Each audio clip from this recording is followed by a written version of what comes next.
Police యంత్రాంగానికి కూడా ఒక హెచ్చరిక చేస్తా ఉన్నా. ఇక్కడ గోడలు గుల్లగొడుతుంటే అక్కడ పక్కన కూర్చొని టిఫిన్లు తింటా ఉన్నారంటే నిజాయితీ పరులైన అధికారులను ఎట్లాగూ వీళ్ళు ఉండనివ్వరు, బతకనియరు.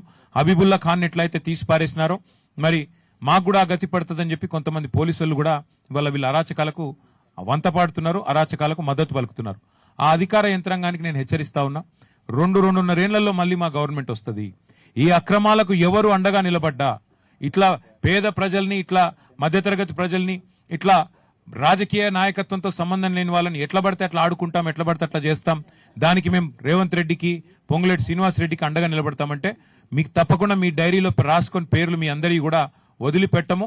ప్రతి ఒక్కరి మీద కూడా రిటైర్ అయితే కూడా విచారణ జరిపిస్తాము. మీరు నిజాయితీగా మీ డ్యూటీ చేయండి, నిజాయితీగా డ్యూటీ చేయండి, న్యాయం వైపు నిలబడండి, ధర్మం వైపు నిలబడండి, ప్రజల వైపు నిలబడండి. మేము వేరేం అడగట్లేదు. కానీ మీరు ఇట్లా అక్రమాలకు, వారు చేస్తున్న దుర్మార్గాలకు అండగా నిలబడితే మాత్రం తప్పకుండా మీకు కూడా ఊచలు లెక్కబెట్టే రోజు వస్తుందనే మాట కూడా తెలియజేస్తూ మీ